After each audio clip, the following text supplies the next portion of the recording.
Hello, this is Shambhavi. Welcome to Satsang. Satsang is an ancient spiritual practice from India. It means being in reality together. I give Satsang live every Wednesday and Sunday night in Portland, Maine. This Dharma talk was recorded during one of our Wednesday night gatherings. Please visit jayakula.org to learn more about the teachings. You can find video satsangs on Jayakula's YouTube channel, and my books are all available on Amazon.com. Much love to you, wherever and however you are.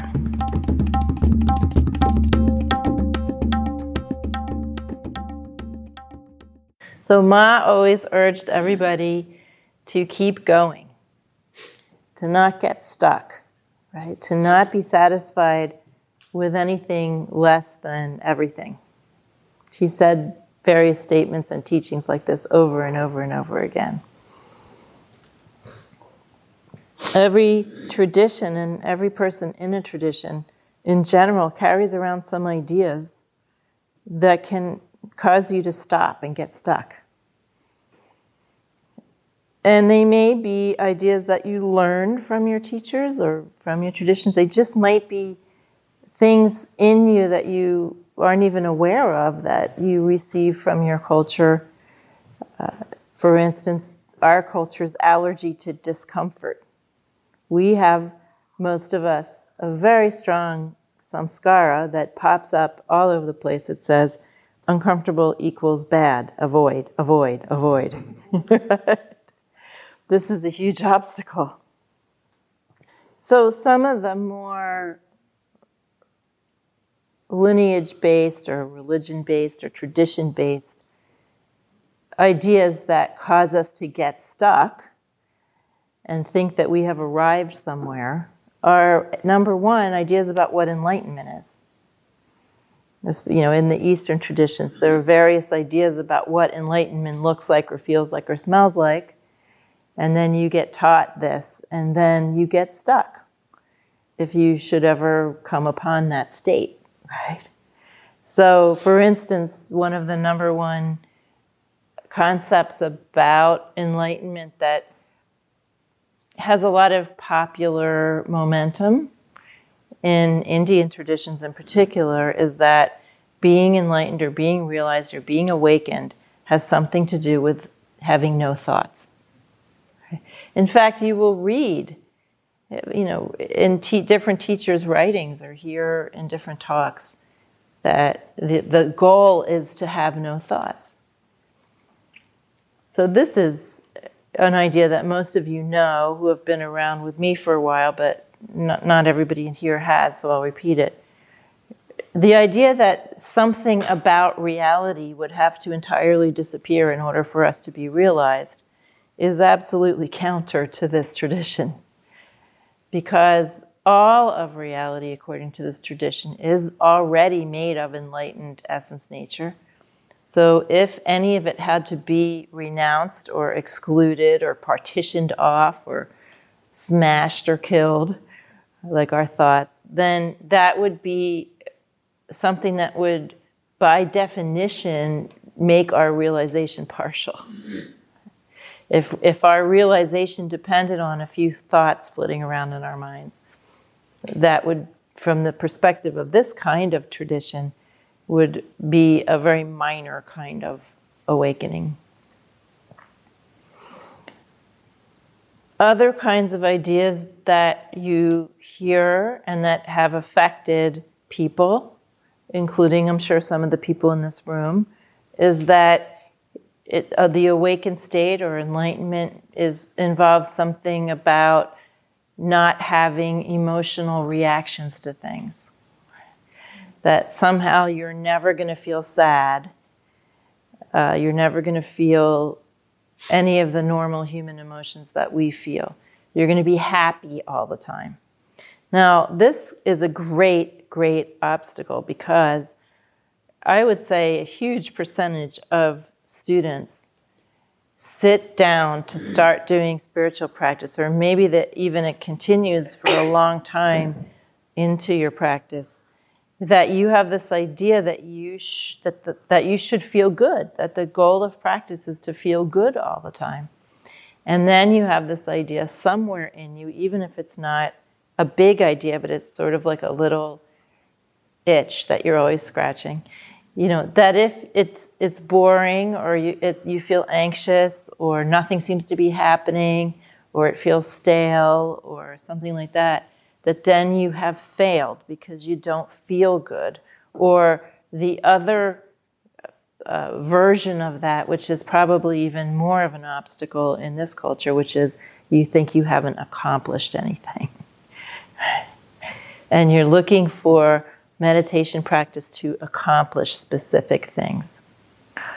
All of these kinds of ideas that you're supposed to be feeling happy, it's supposed to feel good, or else it's not working, or it's supposed to be an accomplishment of some sort. Any of these ideas can cause you to get stuck, and any of these ideas can cause you to quit. Right? I had a student who is kind of tightly wound, and he started doing shamatha meditation. And after a while, he called me up, came in an office hour, and said, "This isn't working. I feel terribly anxious. Every time I get to the end of the breath in shamatha, I feel terribly anxious." And some of you have heard me talk about this before. It's such a great example. I said, that's actually you. That is how you actually feel. And you have encountered that through this practice, and that's what it's for. And actually, this person got very angry at me and felt that I wasn't a good teacher, because that they were experiencing something they hadn't expected to experience. So that was one aspect of it. The second aspect of it was this person felt like that he wasn't accomplishing the things that he expected to accomplish in his practice. He expected a lot of bells and whistles, spiritual bells and whistles, lightning and thunder.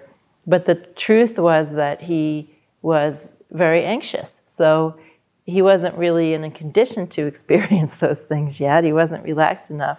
And he also wasn't able to look at himself honestly enough to ever get to a place where a bell or a whistle might become apparent to him. So he was angry, and he spent some time being angry at me. And then some things happened in his life, and he became a little more vulnerable and more self-reflective. As often happens when we have hard times in our lives, we often become more self-reflective, because when things are going better and we think we have control over things, then we tend to forego some of the deeper self-reflection that we might otherwise engage in. And so anyway, he became more self-reflective, and then eventually things changed for him, and he started practicing again. In any case, luckily he didn't stop for good. But this is just a very clear example of how we can get stuck. And those are very, very common, and they happen to almost everybody. And you can go on for years, especially with the accomplishment thing.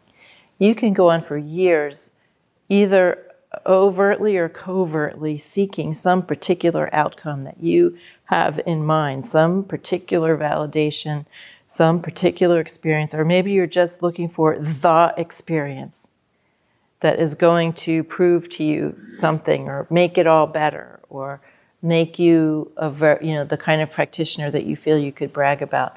There's infinite varieties of this, but we really can, especially here and now, with all the competitiveness and tightened realm aggression that we have pretty much ubiquitously throughout our culture, we can really get stuck for years in these kind of patterns. And the only thing that can really pry us out of them is some activity, some alchemy between you and your teacher, where you really have the rug pulled out from under you. You have to get into a much more vulnerable position where you actually see that all of these things are just not working for you, and that they aren't going to get you what you want. So there's different kinds of things that can happen, but if someone is really, really stuck, it can requires some more aggressive means to get out of it, right? Because sometimes you just have to fail miserably at what you were trying to do in order to give up. So, but I think that a more surprising, for some of you, an unforeseen way that you might get stuck is because you know, most all of you are pretty new at doing this kind of practice, doing practice, you know, a couple hours every day or more, and you don't yet understand what the natural process of practice is. When you've been doing practice for 8, 9, 10, 11, 12 years, you go through different experiences in practice that are kind of like the texture of practice. And things repeat themselves in different ways, like different kinds of ways that karma unwinds or different kinds of obstacles you encounter. They repeat themselves and you start to become familiar with those patterns. And then you learn how to kind of surf through the times when things seem to be really slowed down or obstructed, or nothing seems to be happening, or you're not getting anything you think you want. You learn the role that those times have in the longer life of a spiritual practitioner. One of the earliest and most common experience that people have is that you have spent your entire life pretty much pumping up your energy. You have spent almost your entire life hyperbolizing your emotions. You have exaggerated things. You have pumped out your energy in unnatural and overly aggressive ways. You have tried to inject some intensity into your life through drama. And then you start doing practice and your energy starts to recalibrate. Your emotions start to recalibrate. And everything just starts to calm down a bit.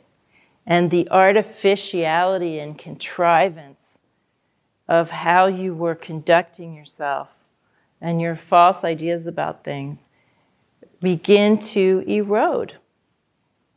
And an almost universal experience is that you enter into a period of time where you feel less alive than you did before, or you feel more neutral, or you feel blah, or you wonder what's the point, or you feel doubt about doing practice because the pumped up idea of it that you had has gotten, you know, the hot air has gone out of the balloon. So, I think this experience is universal, and it can be experienced, you know, there's slightly different words that people use to describe it. But basically, you have come back into a less contrived way of experiencing things, but it's like you've been hyper-stimulated for so long that when that stops, you feel flat. And you have to kind of surf through a period of time until your senses recalibrate, get used to not being overextended and overstimulated. And then you begin to have much more subtle perceptions. And things start to come alive again in a new way, right? It's like if you were listening to really loud music with your ear right next to the speaker. I actually did this once by accident. I wasn't really paying attention. I used to work at this bar/restaurant in New York City when I was in my early 20s, and they would have bands play there. And one night this punk band was playing there. And after I was finished my shift cooking, I was standing, it was very, very crowded. It was a tiny little place, and it was a well-known band, and it was just jammed. And I stood up on a chair so I could see the band. I was kind of way in the back. But there was a speaker, like right here, hanging from the ceiling. And I'm surprised I didn't permanently damage my hearing. But in any case, the music was really loud, and then of course when it stopped, I was deaf. So this is almost an exact analogy to what happens. There's blaring karmas, blaring emotions, blaring reactivity, blaring drama, and then it stops to a certain extent, and all of a sudden you feel deaf, dumb, and blind. Right. And then you just have to keep relaxing and recalibrating. So at this point, it would be helpful if you already knew that that's actually just part of the process, right? And that you can then just keep practicing and experiencing that, but you can have confidence. There's no need to bemoan that. I mean, it is a little bit uncomfortable, but that will happen over and over again at different points, right? It just, as your system is becoming more subtle, as things are ratcheting down, finding their proper place, and it's actually a good sign. So I had this talk was brought on by a number of people actually are going through this at the same time in our community.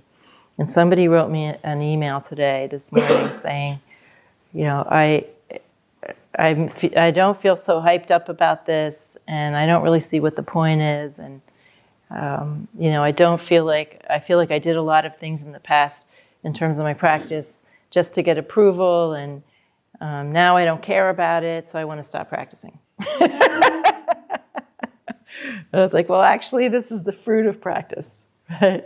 This is what I hoped you would experience from doing practice. So I said, just hang out. Don't draw any conclusions too soon. And I think I said, I bet you $5 that pretty soon you'll change and something new will come on the horizon. So the other thing that can happen is that something scares you, or something is just very uncomfortable. That's when something gets very loud instead of things feeling too quiet. And that can happen in a few different ways. Number one is, and this is also a very early experience, and that repeats itself, and that you just get used to it repeating itself as you go along, but in the beginning it can be kind of throw you for a loop. But first of all, the patterns that we see are a minuscule portion of the patterns that we actually have. And when we do a lot of practice, we gain clarity, and we gain sensitivity, we gain vision, our senses become more precise and subtle. And those karmas that we didn't see before, those patterns we didn't see before, become more obvious to us. And they become more obvious to us in a particular way. Not just like we see something out there and we're like looking at it and analyzing it or something. It's like we're experiencing them in a bigger way. So it can feel at times that we're more anxious or more angry or more something that we thought spiritual practice was supposed to get rid of. Because the fuller package is coming into view. And I've said this many, many times. My experience is that they come into view. And when I say come into view, that's kind of a misstatement, because really they're just like coming into your body and your mind. And you feel like it's just overwhelming you, like, I'll never get out of this. It's just so huge. You becoming more obsessive, etc. And then you just keep doing your practice, and then one day it just pops and it's gone, or it's much lessened than it was before. So it's almost like this process of rearing up in order to be dissipated. And in fact, in Tibetan Buddhist practice,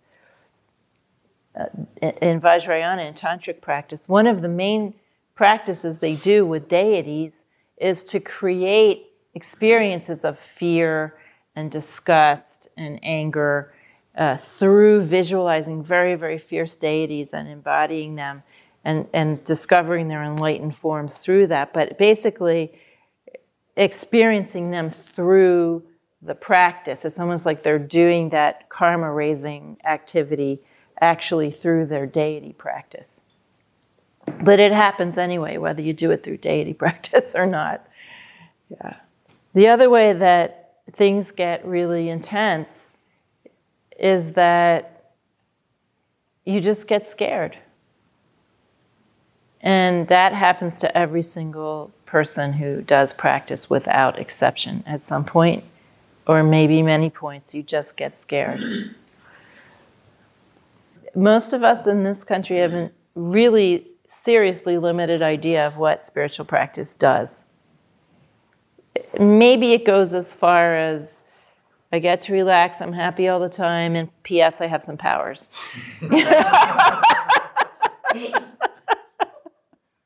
But there's nothing in there about getting really upset or scared or anything getting like hairy, or difficult.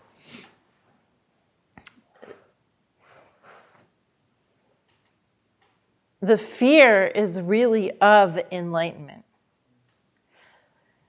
as it incrementally reveals itself to you. We can think of as one way of kind of entering into understanding this, that the word ananda means bliss plus clarity. Most of you right now, if you were suddenly made to experience ananda, you would completely freak out. It's like that part in the Bhagavad Gita where Arjuna asked Krishna to reveal himself in his real form, and then Krishna's like, no, you wouldn't like it if I did. And then Arjuna's insisting, and so Krishna does, and then Arjuna's like, no, it's too much, stop.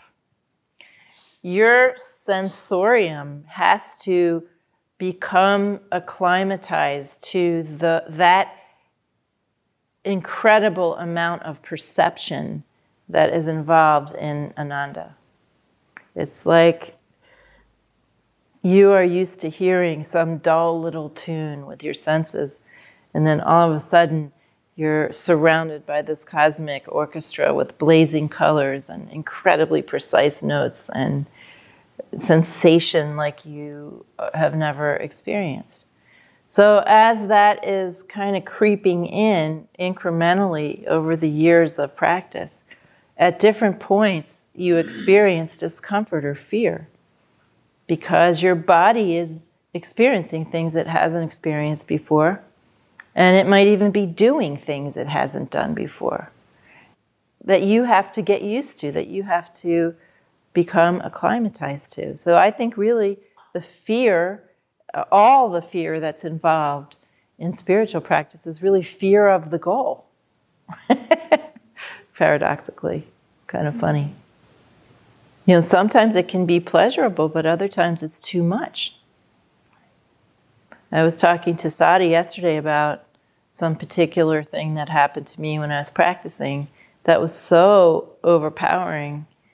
It took me 3 years to really be able to host that and digest it and make it my own rather than just some overwhelming thing that happened to me. 3 years of very intense sadhana, going back to that, tasting it, trying to grok it, trying to be able to host that experience in my body and my mind. I mean, that's an extreme situation, but little bits like that happen all the time. So these are all things that can be upsetting, that might cause someone to clamp down. You can have some experience, like for instance, of your breath stopping, and then you're scared and you never want to have that experience again. Or you hold back again, comes upon you when you're not expecting it. You suddenly stop breathing and then you're like, what's happening? Okay, I'm still not breathing. And then some part of you is reluctant to have that happen again. Right? So all these things can slow us down because really, on some level, even though we're practicing a lot, we're still clinging to the experiences that we're used to. When we look at what Ma could do with her body and her mind and her energy, If any of us were like suddenly, 1, 2, 3, go, in her condition, it would be like a total freak out. You would feel like your body was being torn apart, but with energy and this incredible experience of precision. One of the best living symbols for how it actually goes is bamboo. Bamboo has 2 different kinds of sections. It has those green sections, and then it has those little woody knots in between the sections. You may have heard that bamboo grows very quickly. It's like a weed, but it doesn't actually grow quickly all over. The green bits grow very, very quickly, but the knotty wood bits grow very, very slowly. So bamboo has kind of 2 speeds. Right? It goes grow, and then it stops and gathers energy for the next growth spurt. And those knots are sometimes what human beings call obstacles. We think because things are slow or not happening the way we want or something like that, it's boring, it's frightening, it's whatever it is, we might get stuck there. But you have to understand that it just happens like that all the time. There are growth periods, and then there are gathering and periods that feel more stagnant to us. And in fact, Rudy said that the hallmark of a really good practitioner is one who practices more in the stagnant parts than in the parts that are really fast growing. And you do that when you understand the process. When you understand the process, it's those slow times when you feel like you're not getting anywhere, that a lot of force is gathering, and where you can be washed up somewhere completely new if you apply yourself a lot in those times, where you really can reap the full reward of what you've been doing, whatever that is. Some ways to be able to keep going and not get stuck is to realize that these processes are completely natural. There is nothing wrong. And to let go as much as you can of any expectations. And at the same time, you have to keep in mind that what is your experience of transmission? Your real experience. What is really driving you to do this? Even though the process of doing sadhana can be arduous at times, and we feel stuck or fearful, and even though it is extremely good advice to let go of all expectations and stop imagining what it's going to be like, because anything you can imagine is more limited than what it really is. And even though I often say, walk barefoot and keep your head down, the truth is that this is a wondrous reality. And you can't possibly imagine how wondrous it is. And this is one of the ways to find that out. Right. So you want to keep that in mind as you're slogging along. And don't forget that you have, most of you, already experienced transmission. Sometimes people feel cut off. That's a huge experience. I forgot that one. I should have put that in earlier. But we can have long periods of time where we feel cut off or more separate than we had before. And that's actually some of the hardest times to traverse, when we feel kind of abandoned by God, or we feel we've backtracked or lost something. Right. But we should just keep going, and don't forget what you have already been able to discover in yourself. That's like a beacon. Transmission is a beacon. When I was talking to Sada yesterday, he was reminding me of this, because he's had so many experiences of transmission, but he was sort of bemoaning, it only happened once, like years ago. And I was like, but what about this? And what about that? And oh yeah. And he was giving me very precise descriptions of what it felt like. And, these are all things that are a part of you. So don't forget that. Don't forget that is your beacon. That you already know, you already have that wisdom, many of you. You already have that experience, and that's where you're headed. You're going deeper and deeper and deeper into that. Whatever your experience of it is, either through your practice or through me or both, that is where you're headed. It's like the outer space and the inner space that you're shooting your little ship into.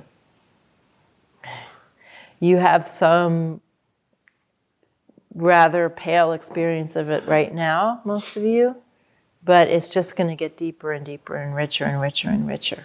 And you want to keep going back there. That's what it's for. It's not just to have some experience and then the rest of the time you're just slogging along. The slogging should be slogging into that. I'm going to stop there.